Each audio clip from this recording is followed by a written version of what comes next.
दिल्ली के जंतर मंतर पर हुए विरोध प्रदर्शन के दौरान पुलिस ने लाठीचार्ज किया और भीड़ को नियंत्रित करने के लिए आंसू गैस की गोली भी छोड़ी। अब ये मामला सुप्रीम कोर्ट तक पहुंच गया। मंगलवार 28 जुलाई को इस मामले की सुप्रीम कोर्ट में सुनवाई हुई। Chief justice of India Suryakant ने कहा कि मामले की जांच होनी चाहिए और जवाबदेही भी तय होनी चाहिए। सीजेआई ने कहा, शुरू में आंदोलन शांति से चल रहा था, तो फिर एक दिन हिंसा कैसे? मेरा नाम अमित तिवारी है तथा मैं एक सोशल एक्टिविस्ट और आरटी एक्टिविस्ट हूँ। सख्ती करती और दूसरा कि प्रदर्शनकारियों में ऐसे लोग घुस रहे जो हिंसा भड़काना चाहते हैं। उन्होंने कहा कि जब एक बार प्रोटोकॉल बन जाएगा तब जवाबदेही तय करना आसान। जैसे कि मैंने अलग अलग जगह पे 3 अलग अलग जगह पे शिकायत की है। जैसे कि सीजेपी के विरुद्ध में एक ईसीआई में कंप्लेन की है और कपिल सिब्बल साहब ने जो 1 करोड़ का फंड दिया है उसके विरुद्ध में मैंने सीबीआईसी में शिकायत की है कि इस पे 18% जीएसटी वसूल किया जाए। तथा महाराष्ट्र सरकार में भी मैंने एक शिकायत की है कि जो शंकर भगवान दीपके जी जो थे वो जूनियर इंजीनियर के पोस्ट पर वहाँ पे एमआईडीसी में कार्यरत थे, तो अगर उनकी 60-65 हज़ार की सैलरी थी उसमें अपने बच्चों को अमेरिका पढ़ाना, क्योंकि अमेरिका में 30 लाख से लेकर के 1 करोड़ तक का साल भर का खर्च आता है, तो इतना बड़ा खर्च कहाँ से निकला? क्योंकि आपकी अगर 60-65 हज़ार की पगार है उसमें आप 30-35 लाख रुपए खर्च कर रहे हैं, तो वो चीज़ समझ में नहीं आती है। इसके विरुद्ध में हमने महाराष्ट्र सरकार में भी शिकायत की है कि इसकी जाँच की जाए। अगर आय से अधिक संपत्ति का मामला है तो उस पर कड़ी कार्रवाई की जाए।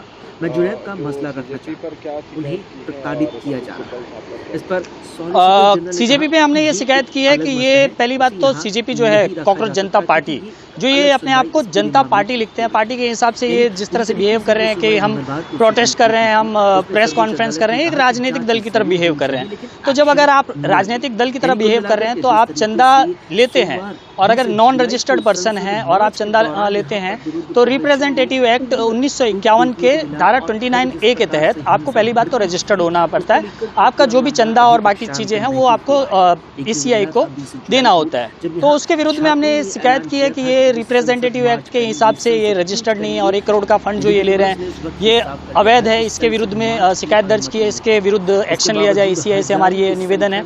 इसके अलावा हमने कपिल सिब्बल साहब ने जो 1 करोड़ रुपए का फंड दिया है इसके विरुद्ध में भी हमने ये कंप्लेन किया है कि भाई आरसीएम में वकील फीस अगर देता है और दूसरे वकील को फीस देता है तो एज ए जो वकील पे कर रहा है वो वकील एज ए क्लाइंट होता है, और वकील के ऊपर जीएसटी नहीं लगता है, लेकिन जो क्लाइंट होता है उसे बेयर करना होता है।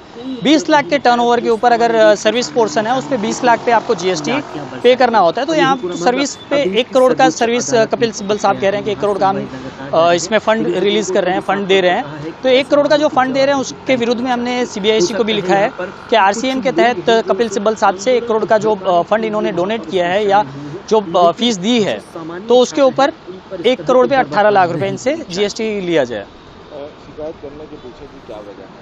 शिकायत करने के पीछे की वजह ये थी कि हमारे देश की जो सभ्यता है, हम कभी भी हमारे बुजुर्गों का बहुत मान सम्मान करते हैं। आप सीजेपी आंदोलन चला रहे थे, नीट का आंदोलन चला रहे थे, हम एकदम उससे समर्थन करते हैं। लेकिन ये जो आंदोलन के बीच में हमारे बुजुर्ग प्रधानमंत्री जी को गाली देना, उनकी माता के ऊपर, स्वर्गीय उनकी माता जी के ऊपर गाली देना, प्लस जो बाहर देशों के जितने राजनीतिक हैं संबंध हैं उन सभी से मतलब गलत बातें करना, ये सब चीज़ें बहुत आहत करती है। और इसके विरुद्ध में हमने ये कंप्लेन की है कि ये चीज़ नहीं होनी चाहिए, ये गलत है। पुलिस ने ज्यादा सख्ती कर दी।